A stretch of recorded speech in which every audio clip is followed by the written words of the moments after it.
Welcome back, everyone. It is a Tier 8 game on Serene Coast, and I'm in my M41 Bulldog.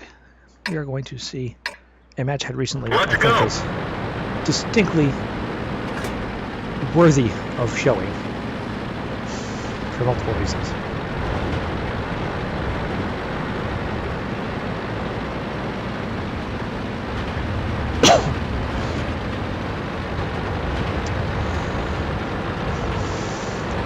So we're going to start off by going towards the 0 line from the northern base in my Bulldog. There's a nice little spot I like to take up here where I just try and pop up, set up an ambush, pop a shot into someone, and then run away.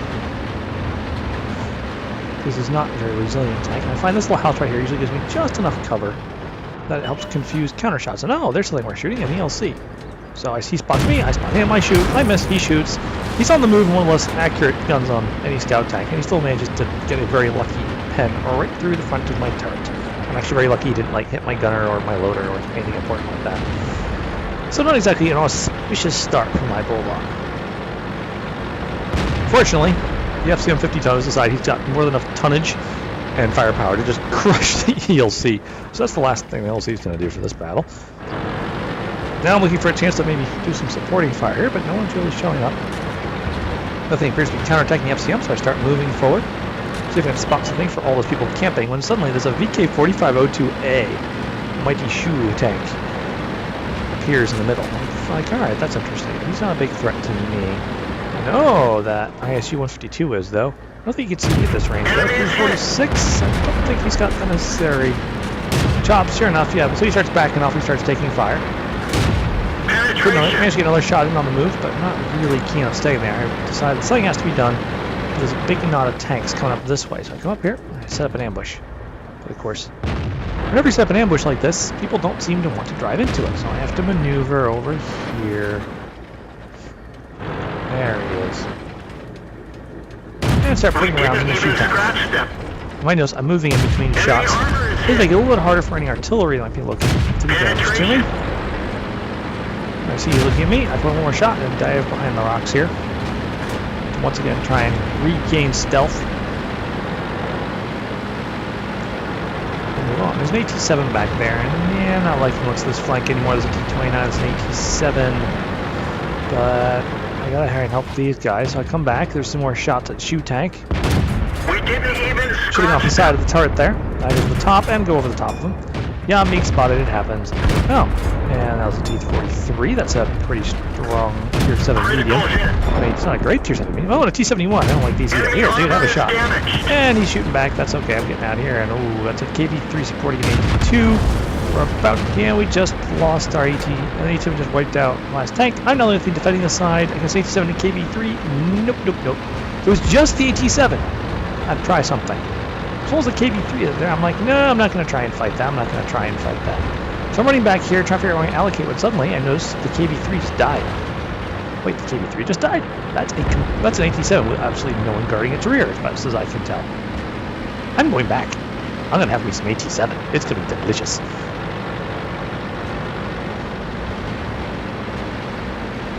So the AT-7, fixed frontal gun, very tough frontal armor, pretty good side and rear armor, very sluggish. Or so you think. Watch the way this guy spins. He's trying to force me into his gun. So I have to lose some speed. He damages my turret. Well, that's fine, because now I'm getting close. And now he's in trouble. So he's going to try tracking my ramming, but I managed to keep from hitting me too hard. Now I can just sit here, festooned on his rear, and pray the artillery doesn't notice. There's nothing he can do to get me off.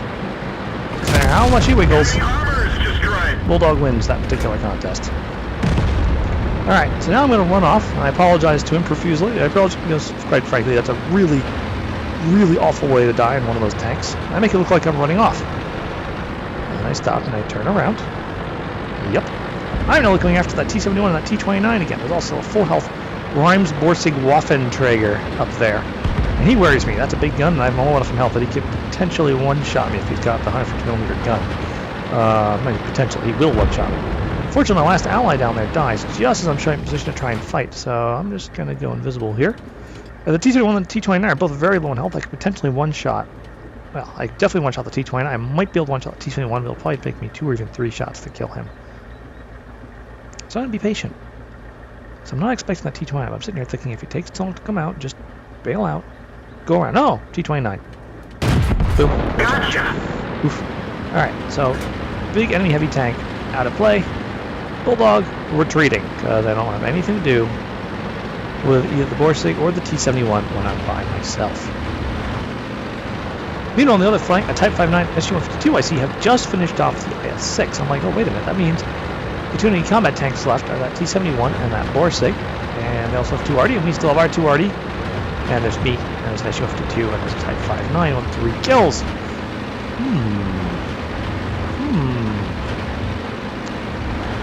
Well, I'm going to try and relight that Borsig. Maybe he's trying to do something sneak over here, and I'll spot him when I pop out over here. So I come over here, I have a quick look, and sure enough, there goes the Borsig. Cool. Set it behind the bush. Start putting shots and nobody comes out. Critical hit. Ugh, don't do any damage. Miss. Here they're already shooting at him. Doesn't look like they hit him either. Still, that put him on notice that we at least have some idea where he is. I don't really want to go and engage him by myself. I see the Type 59 and the SU are really thinking that they're about going down after him. And although I don't really like leaving the artillery unexposed to the T-71, another part of me is like, if I don't stick with the combat tanks, I could very easily be caught alone and killed. So I'm going to go over here, and I really prefer to stick with that Type 59, but I can see he's turning north, and the SU's going south. And I want to go south. I want to go find that Borsig, and I want to murder it. The SU doesn't have very good view range, whereas I have fantastic view range. So I'm going to go join the SU-152. We're going to have a very slow, careful approach here. Try and figure out where it's safe. And he's actually our SU, other than the 2 RD, is our best bet to run the Borsig because he's got that huge 102mm howitzer. So here we go. We're going to show you a neat little trick here. Pop out, jump right back in, count to 3, and not spotted. Nothing was spotting me there. Okay. Pop out, pop in, not spotted. Great, love Sixth Sense. Cool. That means I can safely move to the next piece of cover. SU lets me do it, sees that I don't die, and follows me out. Pop out, pull back in, still not spotted. Move to the next piece of cover, which is that big rock up there. Okay, it's possible the Borsig or the T-71 are down on the beach, so... Hello? Oh, hey, T-71, T-71. Oh, he's a 3-shot. Oops, I missed him in the first one, of course. Oh, God. Oh, God. He's got the autoloader. It's just gonna suck, but die. Okay, I have 68 health left. That was worth it. Kind of. Ouch. Yes, I am literally perching on the side of this rock to make myself as difficult a target as possible for those 2 RDs and that Borsig. Good news is all they saw was me. They had no idea she was there. And oh my gosh, Borsig! Oh my gosh, high health Borsig. Oh god. Oh god. Okay, you. Oh god, he's gonna try and ram. Don't run the ram. Don't run the ram. Okay, we managed to dodge the ram. Only lost 1 hit point. Now, oh god, that's a big gun. Oh god, it's probably loaded.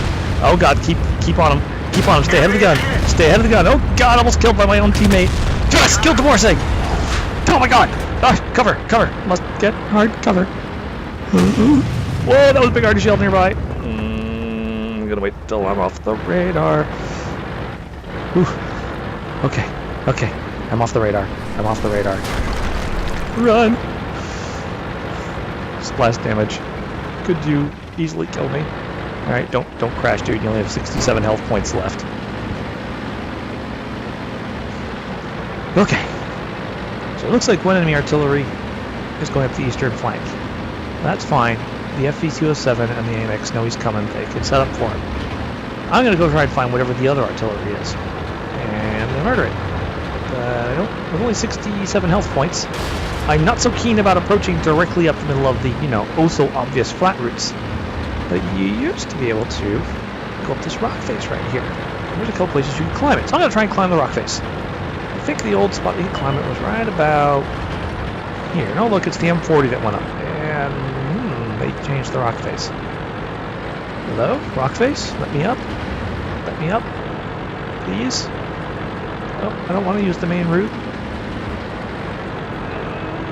Nope, even the Bulldog's really strong engine cannot climb up there, so I guess I'll just do as much of an awkward approach as possible to try and catch the RD off guard.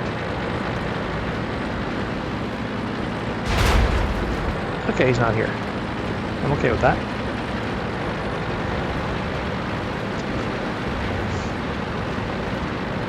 And on to the base.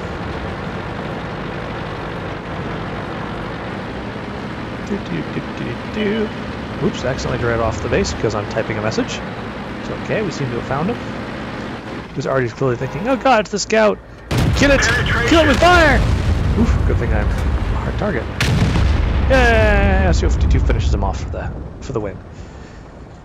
So how was that for some crazy, dramatic Bulldog action? Got to circle 2 TDs, 1 tier 7, 1 a very dangerous tier 8, doing ambushes, quick strikes, all the awesomeness that comes with a light tank, and with the Bulldog in particular, with its amazing mobility, powerful, fast-firing, accurate gun. Really the only disadvantage of this tank is the fact that no one bothered to ever give it any armor, but, you know, can't have everything wouldn't be remotely fair. And not that this tank is anything resembling remotely fair. Anyways, I hope you enjoyed watching this. Good game, and good night. So just a quick look at the post-game stats here, guys. As you can see, the whole list of tanks there engaged. Managed to get a high caliber. First-class mastery badge. Tells you just how crazy this tank is that that match was only a first-class mastery badge. But still, I felt very, very pleased with this particular match. And you can see why here on the team score.